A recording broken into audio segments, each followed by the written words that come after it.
সুবহানাল্লাহ কোন কি মাস? এই রজব মাসে নবী কোথায় গেছিল? কোথায় গেছিল? আপনারা যারা মাহফিল আয়োজন করেছেন অনেক ভাগ্যবান আমার আপনারা।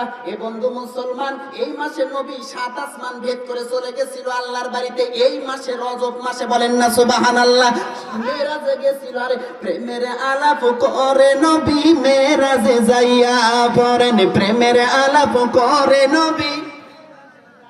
ওরে দুজন বন্ধু এক হয়া, ওরে 70,000 পর্দা তুইলা, ওরে 57 বছর প্রেমের আলাপ করে নবী যে, প্রেমের আলাপ করে নবী মেরাজে গিয়ে। নারে তাকবীর! এই মাসে মেরাজে গিয়েছিলেন কোন নবী? এই মাসে, এই রজব মাসে নবীজির আম্মা, নবীজির স্ত্রী খাদিজা মারা গেছিল। কেডা বাবা? খাদিজা রাদিয়াল্লাহু তাআলা আনহা মারা গেছিল। নবীজির চাচা মারা গেছে, নবীজির দাদা মারা গেছে। কাফেররা বেঈমানেরা অত্যাচার শুরু করলো। আব্দুল্লাহর পোলা মুহাম্মদ রে মারলে তো আর কেউ আসবে? কথা পাই না দেন। ধরেন এখানে আমার কেউ নাই, সবাই আপনারা আমার পর ক্ষিপ্ত। এখন আপনারা বলেন এই ঘর শালা মার, আর কেউ নাই তো এখানে, ধর্ম আর মারমো। নবী মক্কাতে যখন ছিলেন, যেই বছর আমল হুজন বলা হয়, দুঃখের বছর বলা হয়, যেই বছরে রাসূলের চাচা মারা গেছিল, যেই বছরে রাসূলের স্ত্রী মারা গেছিল, যেই বছরে রাসূলের দাদা মারা গেছিল, দুঃখের বছর নাই গো নাই। নবীকে সান্ত্বনা দেওয়ার জন্য কাফের বেঈমানেরা যদি নবীকে মারে, কেউ আসতে পারবে না। চলো চলো চলো, রাতের বেলা টকশো করল আব্দুল্লাহর পোলা মুহাম্মদ রে এখন মারা লাগবে। এমন সময় রাসূলের একটা পুত্র ছিল যায়েদ ইবনে হারেসা ছিল রে আমার আব্বা জানেরা। যায়েদ ইবনে হারেসা বলতেছে, আল্লাহর নবী গো, ওগো রহমতের নবী পয়গম্বর মুহাম্মদ সাল্লাল্লাহু আলাইহি সাল্লাম, হুজুর আবু জাহেল গোল মিটিং করেছে, আপনাকে বলে মারবে গো পয়গম্বর। চলেন চলেন আমরা তাইফের ময়দানে কালিমার দাওয়াত নিয়ে চলে যাই, বলেন না সুবহানাল্লাহ। নবী আমার মক্কা থেকে, হাজী বাবারা যিনারা গেছেন উমরা করতে কিংবা হজ করার সময় পাচ্ছেন, মক্কা থেকে 170 থেকে 100 মাইল হয় তাইফের ময়দান। তাইফের ময়দানে নবী আমার গেলেন, যাওয়ার পরে তাইফবাসীদেরকে বললেন, পড়ো লা ইলাহা ইল্লাল্লাহু তুফলিহুন। এই কালেমা যারা পড়বে গো, আল্লাহ রাব্বুল আলামিন তাদেরকে সফলতা দান করবে, বলেন না সুবহানাল্লাহ। তাইফের নিষ্ঠুর যুবকেরা রাসূলের কথা শুনলো না, রাসূলের প্রতি পাথর নিক্ষেপ করলো। এ বন্ধু মুসলমান, বুখারী শরীফের মুকাদ্দামার মধ্যে আছে রে আমার আব্বা জানেরা, আল্লাহর নবীকে এমন মারবাল্লো গো, 3টা জায়গায় আমার নবী অজ্ঞান অবস্থায় পড়ে গেলেন। কয় জায়গায়? 3টা জায়গায় অজ্ঞান অবস্থায় পড়ে গেলেন আল্লাহর নবী শেষবারের মতন। বন্ধুরে মুসলমান, যায়েদ ইবনে হারেস বলেন, আমার ঘাড়ের উপর রাসূলুল্লাহকে নিলাম, কোন মতো ভেংরাইয়া একটা আঙ্গুল ফলের বাগানের মধ্যে নিয়ে আসলাম। নিয়ে আসার পরে আল্লাহর নবীর হুঁশ ফিরে আসলো। আমি যায়েদকে, আল্লাহর নবী ডাক মেরে বলল, যায়েদ রে, ও যায়েদ, তোমার কাছে কি পানি আছে? হযরতে যায়েদ বললেন, আমি মনে করেছি নবীকে আমার তৃষ্ণা লেগে গেছে, রাসূলুল্লাহ হয়তো পানি খাবে। আমি একটু পানি সংগ্রহ করে আল্লাহর নবীকে দান কর, আল্লাহর নবীকে দিলাম। আল্লাহর নবী পানি খাইলেন না, সুন্দর করে ওযু করলেন। সুবহানাল্লাহ।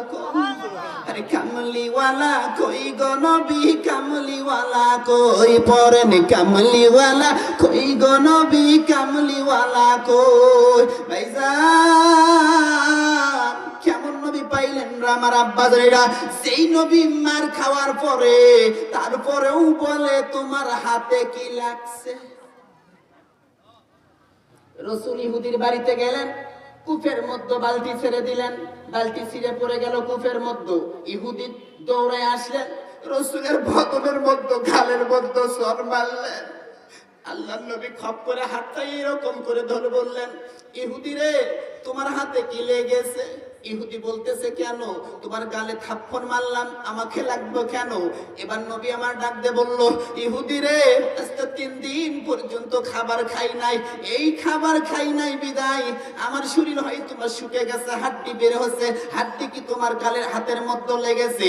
ইহুদি বাড়িতে চলে গেলেন, যাওয়ার পরে বিছানায় যাই, শুইতে পারে না, ঘুমেতে যাই, শুইতে পারে না, খাইতে বসে খাইতে পারে না। কেমন মানুষ গো,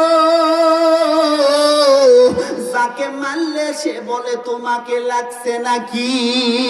আল্লাহর নবী, নূরের নবী গো, আপনি নবী আমার জীবন আর জীবন, আল্লাহর নবী নূরের নবী গো, আপনি নবী আমার জীবন আর জীবন। কেমন নবী পাইলাম রে আমার আব্বা যাইরা। ওই নবী তাইফের ময়দানে গেছেন, হযরতে যায়েদকে বললেন, যায়েদ রে তোমার কাছে পানি আছে? রাসূলকে পানি দিলাম। রাসূলুল্লাহ ওযু মোবারক করলেন, করার পরে আল্লাহর নবী আসমানের দিকে কাবার দিক হয়ে এইরকম করে হাত তুললেন, আল্লাহকে বললেন, মালিক তায়েববাসীরা বোঝে না, না বুঝে আমাকে মারছে গো আল্লাহ, না বুঝে মারার কারণে ওরা বোঝে না, এই জন্য তায়েববাসীদেরকে যেন গজব দিও না। কেমন নবী পাইলাম রে দাদা, যেই নবীকে এত মারলো, নবীজির শরীর থেকে রক্ত টপ টপ করে তাইফের ময়দানে পড়লো। রাসূলের রক্তের কারণে রক্ত শুকে গিয়েছিল, রক্ত শুকে যাওয়ার কারণে রাসূলের জুব্বা মোবারক শরীরের সঙ্গে লেগে গিয়েছিল। এত মার খালো, তিনটা জায়গায় রাসূলের অজ্ঞান অবস্থায় পড়ে গেল। তারপরে আল্লাহকে বলে, মালিক তায়েববাসীরা বোঝে না। কেমন নবী রে আমার আব্বা জানেরা, ওই নবীকে কেন ভালোবাসবেন না? ওই নবীর পক্ষে কেন আসবেন না? ওই নবীর গুণগান কেন গাইবেন না? ওই নবীর সুন্নাত কেন পালন করবেন না? ওই নবীর জন্য জীবন কেন উৎসর্গ করে দিবেন না রে আমার আব্বা জানেরা? বন্ধুরে মুসলমান, হযরতে যায়েদ বলেন, ইয়া রাসূলুল্লাহ, তায়েববাসীদের কাছে কালিমার দাওয়াত দিতে লাগলেন, তারা গ্রহণ করলেন না। চলেন গো আবার আমরা মক্কার দিকে যাই। কোথায় যাই? মক্কার দিকে যাইয়া রাসূলুল্লাহ নবী আমার যায়েদকে নিয়ে মক্কায় আসলেন।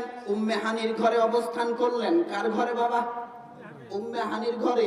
রক্তমাখা শরীর নিয়ে উম্মে হানির ঘরের মধ্যে এই সবে মেরাজের ঘটনা এটাই। উম্মে হানির ঘরের মধ্যে এই অবস্থান করতেছেন, রক্তমাখা জামা নিয়ে, রাসূলের শরীর ব্যথায় জরাজীর্ণ হয়ে গেছে। উম্মে হানির ঘরের মধ্যে কাকিনবা মুতান্তরে কাবার হাতিমের মধ্যে ঘুমের মধ্যে চলে গেছেন। আল্লাহ রাব্বুল আলামিন জিব্রাইলকে ডাকতে বলে, জিব্রাইল রে আমার নবীর মা নাই রে জিব্রাইল।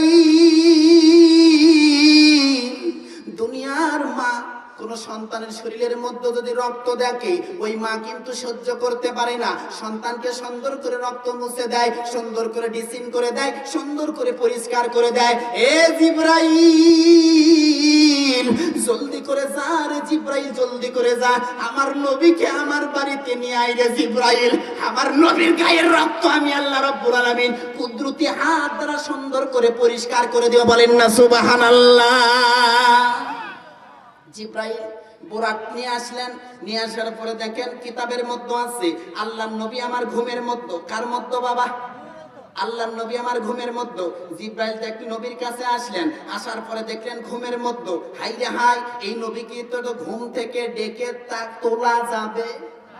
নবীর ঘুম ভাঙানো যাবে? আমি জিব্রাইলের বেয়াদবি হবে? ইনি নবী পয়গম্বর, সকল নবীর সর্দার, তাহলে কেমন করে তোলা যায়? আল্লাহ তো বলছে তাড়াতাড়ি নিয়ে আসিস আমার বাড়িতে, আমার পয়গম্বরের রক্ত আমি আল্লাহ পরিষ্কার করে দিব। কিন্তু নবী তো ঘুমের মধ্যে। আল্লাহ বলছে তাড়াতাড়ি, কিন্তু নবী যে ঘুম পাড়তেছে। হযরতে জিব্রাইল টেনশনে পড়ে গেলেন, কি করা যায়, কি করা যায়? জিব্রাইল নিজের মুখ থেকে জিহ্বা বের করলেন। সুবহানাল্লাহ কোন? জিব্রাইল নিজের মুখ থেকে জিহ্বা বের করলেন। জিহ্বা বের করার পরে হযরতে জিব্রাইল, কিতাবের মধ্যে আছে, নবীজির বাম পায়ের তালুর মধ্যে জিহ্বা দিয়ে নড়ালেন। সুবহানাল্লাহ কোন? আল্লাহর নবী নূরের নবী গো, আপনি নবী আমার জীবন আর জীবন। ঘুমের মধ্যে থাকার পরে যদি পায়ের মধ্যে ঠান্ডা লাগে, সুরসুরি লাগে, ঘুম আরো বেশি ধরবি না ভাঙ্গে যাবি? জোরে কোন আব্বা? ঘুম ভেঙ্গে গেল। নবী আমার উঠলেন, ওঠার পরে বসলেন। জিব্রাইলকে দেখলেন, জিব্রাইল কি করলি? তুই না সকল ফেরেশতার সর্দার রে জিব্রাইল। এ জিব্রাইল, সকল ফেরেশতার সর্দার হওয়ার পরে আমি রাসূলের কদমের মধ্যে, পায়ের মধ্যে কেন জিহ্বা দিলি রে জিব্রাইল? আল্লাহর নবীর কথার উত্তরে জিব্রাইল ডাকতে বলল, পয়গম্বর গো, আপনি নবীর পায়ের কাছে আমি জিব্রাইলের কোনো দাম নাই। বলেন না সুবহানাল্লাহ। জিব্রাইল কি বলো? বলে ইয়া রাসূলুল্লাহ, ওই যে বুরাক দেখতেছেন, চলেন, আল্লাহ আপনাকে আল্লাহর বাড়িতে নিয়ে যাইতে বলছি।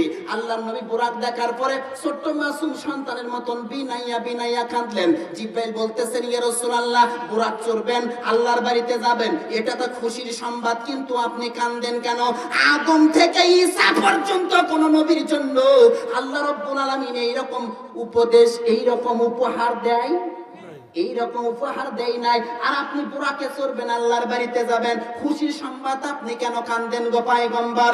আল্লাহর নবী ডাক মেরে বলল, জিব্রাইল রে, আমি কান্দি আমার গুনাহগার উম্মতের জন্য। বলেন না সুবহানাল্লাহ। আমার দয়াল নবী গো, তোমায় দেখিবার আসে, কান্দিয়া কান্দিয়া আমার নয়ন ভাসে। আমার দয়াল নবী তোমায় দেখিবার আসে, কান্দিয়া কান্দিয়া আমার নয়ন ভাসে। ভাইজান রে বন্ধু মুসলমান, বিশাল লম্বা কথা রে আমার আব্বা জানেরা।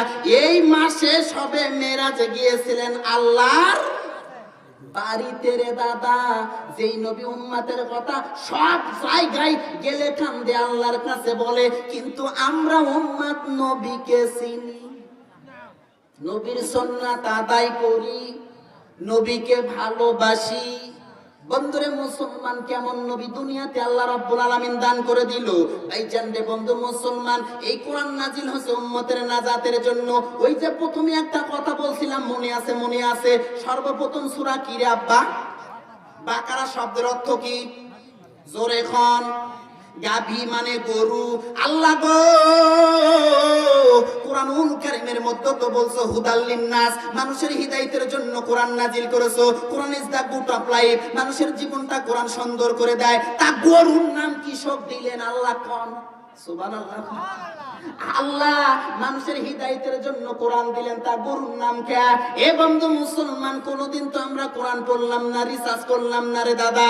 তাই জানলে বন্ধু মুসলমান, কয়দিন পর রমজান মাস আসবে। কি আসবে? জোরে কোন। ও মুরম জানে রাই রোজার শেষে এলো খুশির ঈদ। তাই না? তাই না রে দাদা? রোজা জীবনও করে না, আগে 15 দিন আগে ওর মার্কেট হচ্ছে।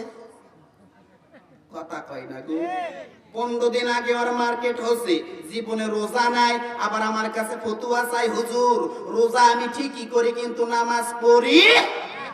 আমি বলি ঠিকই আছে। বলে নেকি কি হবে? আমি বলছি ভাইজান রে বন্ধু মুসলমান, গরু নিয়ে যখন হাল চাষ করবে যাও, জোয়াল আছে, গরু আছে, নাঙ্গল নাই, চাষবি তো তুমি নামাজ পড়ো না, খালি রোজা করো, শরীরের তুই কষ্ট দেশকে, আল্লাহর সুখেশকে। কথা কয় না, কথা কয় না। পাগলা তিতা মিঠা বুঝে না, পাগলারে জিলাফি দিও না। ভাইজান রে বন্ধু মুসলমান, কোন নবীর উম্মত রে আমার আব্বা জানেরা? হুজুর আল্লাহ কোরআনে সূরা আরাফের মধ্যে বলছে, উলাইকা কাল আনআম বাল হুম আদল। মানুষ চতুষ্পদ জানোয়ারের চাইতে নিকৃষ্ট। বলছে কেডা? আরেকটু জোরে। আল্লাহ বলছে মানুষ চতুষ্পদ জানোয়ারের চাইতে নিকৃষ্ট। আল্লাহ গো, আপনি কি তো মানুষকে শ্রেষ্ঠ ঘোষণা করেছেন। এখন প্রশ্ন করি রে দাদা, সময় যেহেতু সংক্ষেপ, গ্রামের হুজুর ডাল বরাবর। কথা কয় না, কথা কয় না, কথা কয় না। আচ্ছা বলেন তো, ফেরেশতা বড় না মানুষ বড়? ফেরেশতা বড় না মানুষ বড়? আল্লাহর কাছে কয়েকজন ফেরেশতা আল্লাহর কাছে বলতেছে, আল্লাহ বলেন তো, আমরা বড় না আপনার বান্দারা বলো? আল্লাহ বলতেছেন, আমার বান্দারা বড়। সুবহানাল্লাহ। কে বলতেছে? আল্লাহ তাআলা আমাদের পক্ষে। কথা কয় না দেয় আল্লাহ তাআলা আমাদের। আল্লাহ বলতেছে আমার বান্দারা বড়। ফেরেশতারা মন খারাপ করবে কিনা? কথা কয় না দেয় ফেরেশতারা মন খারাপ করলো। এবার ফেরেশতারা আল্লাহকে বলল, রব্বুল আলামিন না, হতে পারে না। আপনার বান্দা সামান্য টিউবওয়েলের পানি না মানিয়ে সুদ সালানে মারামারি করে, আমরা তো করি না। কথা কয় না দেয় গোটাল জমি পড়ে থাকে গো, কোন কাজে কাজী মারামারি নাই, খালি তুই কাঠ পুকা এক কোদাল, তুই কাঠ পুকা দুই কোদাল, আর এটা নিয়ে মারামারি, এমন মারামারি মাথা ফাটা ফাটি। কথা কয় না দেয় ফেরেশতা কাজ করছে। আল্লাহ করছে আল্লাহ আমরা তো আল্লে মারামারি করি না, আমরা তো সুসেরা পানি না মানে মারামারি করি না, আমরা তো নামাজ কাজা করি না, আমরা তো মিথ্যা কথা বলি না, সর্বসময় ইবাদত করি। তাও ওরা বড় হলো কে, আমরা ছোট হলাম কে? এত খাতি তাও দাম নাই কে আপনার কাছে? সুবহানাল্লাহ খান। আল্লাহ করছে ঠিক আছে তাহলে পরীক্ষা দে। কি দে? ঠিক আছে তাহলে পরীক্ষা দে। এবার ভাইজান রে বন্ধু মুসলমান আমার আব্বা জানেরা, নারে তাকবীর। প্রধান অতিথি সাহেবের আগমন, প্রধান অতিথি সাহেবের আগমন। মাহফিলের পক্ষ থেকে, মাহফিলের পক্ষ থেকে নারে তাকবীর। ভাইজান রে বন্ধু মুসলমান ও আমার আব্বা জানেরা, অতিথি মানে আসতেছে মাহফিলে টাকা দেওয়ার জন্য। কথা কয় না গো,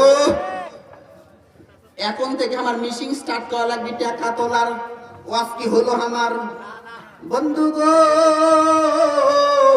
ও ভাইজান বন্ধু মুসলমান গো, হাজি সাহেব ভালো আছেন? হ্যাঁ বসেন। আর টুপি রাখবি খেলের মধ্যে মা আপনার কাছে একই বেতলা সেইভাবে ঠান্ডার মধ্যে না টাকা পয়সা বেশি করে দিবেন রে।